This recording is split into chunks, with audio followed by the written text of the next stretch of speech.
Coates Stars, it's Mrs. Puckett, reading specialist at Coates Elementary School. I'm so happy you could join me today. Today I'd like to talk with the kindergarten parents, or even the preschool parents if you've got a child coming into kindergarten, or if you're a parent of an older child who's just really struggling to get the idea of what reading is. I'm going to give you some helpful hints to work at home. Hopefully by now you've gotten a copy of Reading Routines at Home for kindergarten.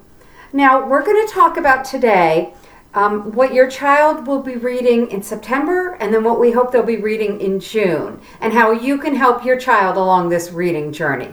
So let's take a look at the second page of your handout, and it shows a sample of what a child is reading. Now in September, the pictures always support the words. There's only a few words per page. There's also only one line per page. And the important thing here is that the children point to the words as they read. This is a little small, so I've written a larger version. So in September, I do not expect your child to read the word dinosaurs. I do not even expect your child to read the word like. But what we're teaching them in kindergarten is that each word is an individual unit. So your job as a parent and our job as teachers is to teach them one-to-one. So what I would do with this child is I would read the book first, and I would read it, I like dinosaurs. I like cats. And then I would help the child to do the same thing. The first step in learning to read is this pointing. I like dinosaurs. The reason that we teach this is we all talk very quickly, and we know what a word is. But a kindergartner doesn't differentiate. When you say, I like dinosaurs, that sounds like one big sound. But when they learn to point, I like dinosaurs, they learn that words are different units and that there's white space between words.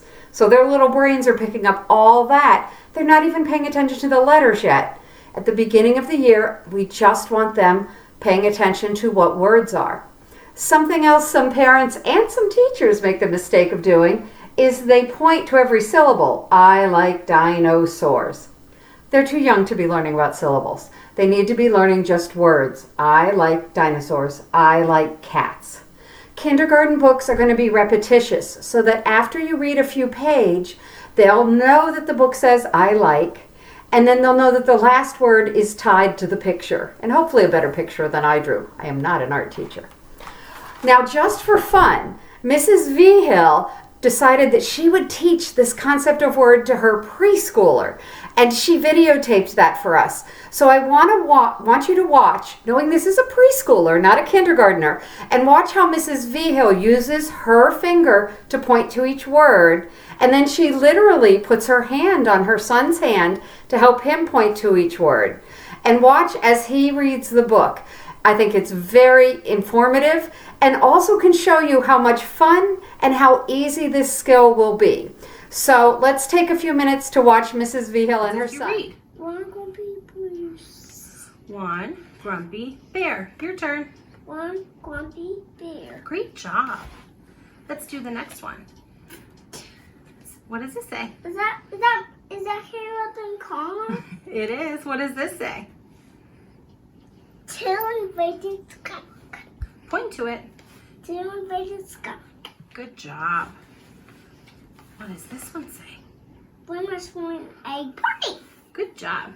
3 mice throwing a party. 3 mice throwing a party. Ooh, what's this one? 4 geese hopping. Good job. 5 squirrels chattering. Very good.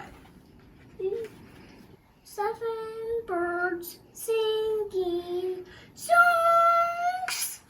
Good job. How about this one? 8 elephants ready to boogie.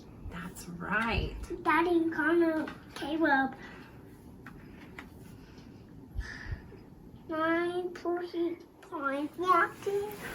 Oh, that's so sweet. What about this one? Point to the words. 10. Is that 10? Mm-hmm. 10. We're checking wood.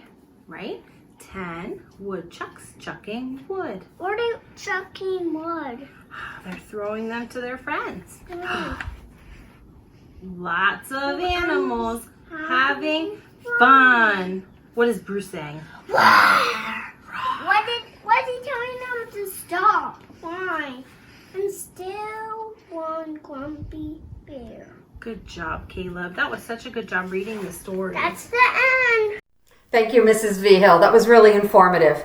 Now, one thing that I want you to know is you notice that they pointed to each word as they went. And sometimes her son wanted to just drag his hand along the words. And usually when that happened, she would put her hand on his finger and make sure she jumped from word to word. Because at this point, we're just teaching them that words are individual units.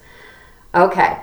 Now, the next thing you'll want to work on with your child, once they've got this, is make sure they know the alphabet. And really focus on those lowercase letters. And here's why. In this sentence, I like dinosaurs. How many uppercase or capital letters do you see? That's right, 1 on the word I. So if your child can only identify capital letters, then they're not going to be able to read. So we really need to work on those lowercase letters.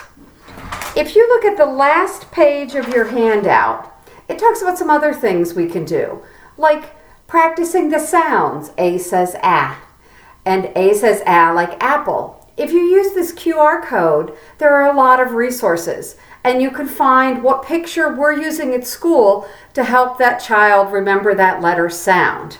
You can also find an alphabet tracing book on that QR code. You'll also find a list of sight words. Sight words are words that children can't sound out, like look. They don't know the O-O sound, so they would go like l, ah, ak, and they're not going to get to look. So those sight words are the words that are spelled a little unusually, and so like the word of, O-V is how it sounds, but it's spelled O-F. And to teach the children some sight words, there's more information here. So hopefully that'll give you a little start. I'm going to talk more about sight words on another day, and I hope that you'll come back for that. But right now I want to go to June.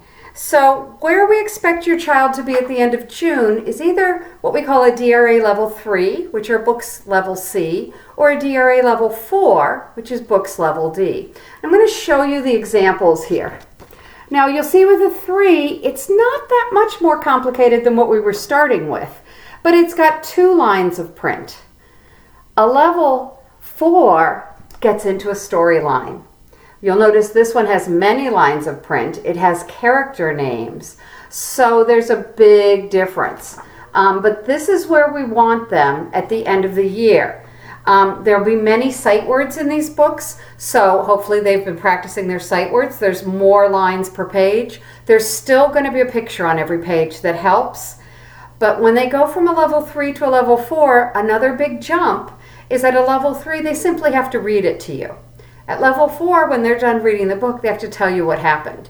And it's really funny how young children will sometimes go, I didn't know I was supposed to remember what I was reading. And this is the jump into 1st grade. They will definitely have to tell you what they read. Because reading the words isn't complete reading. We need to be able to retell. I can read Spanish, but when you ask me what I read, I can't retell it. So does that really count as reading? Now, if you want to find some books, some titles, there's a website on here on Goodreads that'll tell you how you can find books on these particular levels. Now, some of you kindergarten parents have children who are already reading. Maybe they had an older brother or sister who taught them to read, or maybe you worked on it. And don't worry, you do not need to jump up to 1st grade if your child's already reading 1st grade books. Your kindergarten teachers are well trained in how to teach your child to read at whatever level they are. And I encourage you, if your child is already reading harder books, to please watch the 1st grade video and pick up some techniques that you could help with your child. All right, I will see you again soon. Good luck and keep reading. Thank you.